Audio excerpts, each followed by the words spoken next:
പിതാവിൻ്റെയും പുത്രൻ്റെയും പരിശുദ്ധാത്മാവിൻ്റെയും നാമത്തിൽ ആമേൻ. ദിവ്യകാനീശോയിൽ ഏറ്റവും സ്നേഹമുള്ളവരെ, ക്രിസ്തുവിനോട് ചേർന്നാൽ സഹനം കൂടുമോ അതോ കുറയുമോ? എല്ലാവരുടെയും വലിയൊരു ചോദ്യമാണത്. ഞാൻ പറയും, ക്രിസ്തുവിനോട് ചേർന്നാൽ അനുദിന സഹനം കൂടും. അതാണ് ശരി. ജീവിതത്തിൽ ആർക്കെങ്കിലും സഹനമില്ലെന്ന് പറഞ്ഞാൽ ഞാൻ പറയും അവർ ലോകത്തിൻ്റെ ഗതിക്കാണ്.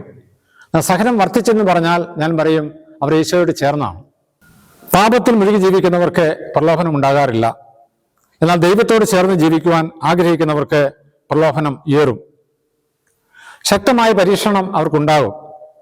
ദൈവത്തിൻ്റെ പരിപാലനയെ സംശയിക്കുവാനും ദൈവത്തിനെതിരെ പിറുപിറുക്കുവാനും പിശാച് അവരെ പ്രേരിപ്പിക്കും. ഈ കെണികളെ തിരിച്ചറിയുവാൻ ദൈവകൃപ നമുക്ക് ആവശ്യമാണ്. ദൈവവിശ്വാസമാണ് അതിന് നമ്മെ സഹായിക്കുക. അനുദിനം നമ്മളെല്ലാവരും ധ്യാനിക്കേണ്ട വിഷയമാണ് ഈശോയുടെ കുരിശിലെ സഹനം. മനുഷ്യജീവിതത്തിൻ്റെ ഭാഗവുമാണത്. മനുഷ്യർ വിശുദ്ധീകരിക്കപ്പെടുവാൻ, അവർ ദൈവത്തോട് അടുക്കുവാൻ, ദൈവത്തെ സ്വന്തമാക്കുവാൻ ഈശോ സഹനങ്ങളെ അനുവദിക്കും. ആ സഹനങ്ങളെ ദൈവതിർക്കരങ്ങളിൽ നിന്നും സന്തോഷത്തോടെ സ്വീകരിക്കുവാൻ ഈ ദിവസം നമുക്കിടയാകട്ടെ. അങ്ങനെ നമ്മൾ ദൈവത്തിന് പ്രിയപ്പെട്ടവരായി തീരണം. 2 കൊരിന്തോസ് 7-ാം അധ്യായം 4-ാം തിരുവചനം: എനിക്ക് നിങ്ങളിൽ ഉത്തമ വിശ്വാസമുണ്ട്, നിങ്ങളെക്കുറിച്ച് വലിയ അഭിമാനവുമുണ്ട്. ഞാൻ ആശ്വാസഭരിതനായിരിക്കുന്നു, ഞങ്ങളുടെ ക്ലേശങ്ങളിലെല്ലാം ഞാൻ ആനന്ദപൂരിതനുമാണ്. വിശുദ്ധ പൗലോസ്ലീഹായുടെ സഹനത്തെക്കുറിച്ചുള്ള പൗലോസ്ലീഹായുടെ ഉൾക്കാഴ്ചയാണ് നമ്മൾ ശ്രവിച്ചത്.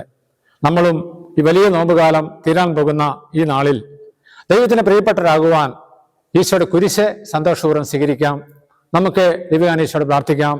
സ്വർഗത്തിൽ വസിക്കുന്ന ക്രൂശിതനായ മഹത്വപൂർണനായ ഉത്ഥിതനായ ഈശോയെ, ഈ 40-ാം വെള്ളിയാഴ്ച അനുഗ്രഹത്തിൻ്റെ ദിനമായി മാറ്റണമേ.